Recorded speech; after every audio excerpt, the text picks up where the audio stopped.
ఇకపోతే ఇంకొకరికి పండగ సంబరాలు పల్లెల్లో లేవు, పండగ సంబరాలు ఊర్లలో లేవు. కానీ పండగ సంబరాలు జగన్మోహన్ రెడ్డి ప్యాలెస్లో, వాళ్ళ కుటుంబంలో, అట్లాగే వాళ్ళ జోద క్రీడలాడేటువంటి ముఠాల్లో ఉన్నాయి. మీరు కనుక చూడండి, ఒకప్పుడు సంక్రాంతి అంటే ఒక సాంప్రదాయాలు, ముగ్గులు వేసుకోవటం, హరిదాసులు రావటం, గంగిరెద్దులు రావటం, పాటలు పాడటం, ఉల్లాసంగా ముగ్గులు పోటీలు పెట్టుకోవటం, పండక్కి పిల్లలందరూ రావటం, పంటలు రావటం, సంతోషంగా ఒక వాతావరణం ఉండేది పల్లెల్లో. ఈరోజు కల్చర్ మొత్తం మార్చేసాడు జగన్మోహన్ రెడ్డి. వాళ్ళు జోద ముఠా ఏదైతే ఉందో వాళ్ళకి ఆటలు కూడా మార్చేటువంటి పరిస్థితి ఉంది. క్యాసినో లేకపోతే పత్తి గేము, రకరకాల గేమ్స్, వాటి పేర్లు కూడా మనకు తెలియవు.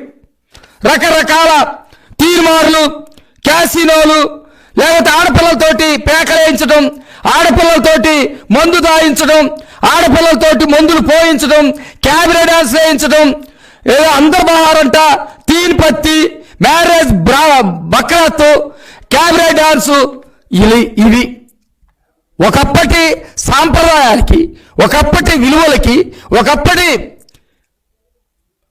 వాటికి సంబంధించిన ప్రత్యామ్నాయాలు ఈరోజు వీటిని ఆడిస్తూ ఉన్నాడు. ఇవి పోయిన సంవత్సరం ఏదైతే కొడాలి నాని క్యాసినో ఆడిచ్చాడో, గోవా నుంచి ఆడపిల్లలు దించి అక్కడ తాగబోపించాడో, అశ్లీలమైనటువంటి దృశ్యాలు ప్రదర్శింపజేశాడో, వాటి ద్వారా దాదాపు 500 కోట్ల రూపాయలు ఆ రోజు కొడాలి నాని మరి ఆదాయం పొందినటువంటి పరిస్థితి. ఇది సరైనది కాదు.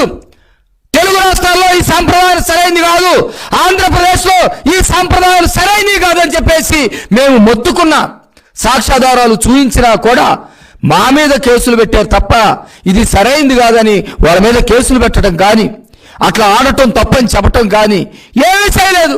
ఇంకా ఏం మాట్లాడతాడంటే కొత్త కల్చర్ తీసుకొస్తే తప్పేంది, సంక్రాంతి అంటే సంబరాలు చేసుకోవటమేనా, లేకపోతే సింధులేయటమేనా, కోడి పందాలు ఆడటమేనా, అది కాదు, క్యాబరే ఆడాలి, తీర్పత్తి ఆడాలి, ఇంకోటి ఆడాలి అని చెప్పేసి, క్యాబరే డాన్స్ ఆడాలని చెప్పేసి నిర్మోహమాటంగా సిగ్గు లజ్జ విడిచి కేసీఆర్ లాంటి వాళ్ళు ఆడుతూ ఉన్నారు.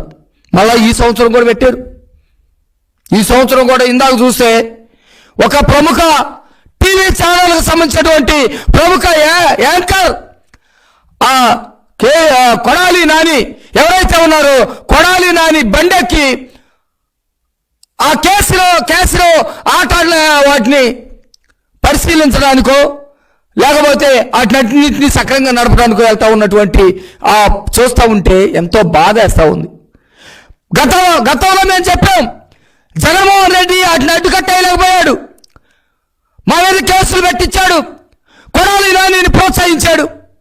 మళ్ళా ఇప్పుడు కూడా చెబుతా ఉన్నాం, అయినా పట్టించుకునేటువంటి పరిస్థితి లేదు. ఈ సాంప్రదాయం మంచిది కాదు, ఈ కల్చర్ మంచిది కాదు. దీనివల్ల కుటుంబాలు నాశనం అయిపోతూ ఉన్నాయి, అందరూ జీవితాల్లో చీకటి వస్తూ ఉంది, చాలా మంది బతుకులు రోడ్డు మీద పడతా ఉన్నాయని చెప్పేసి చెబుతున్నా కూడా ఈరోజు పట్టించుకునేటువంటి పరిస్థితి లేదు.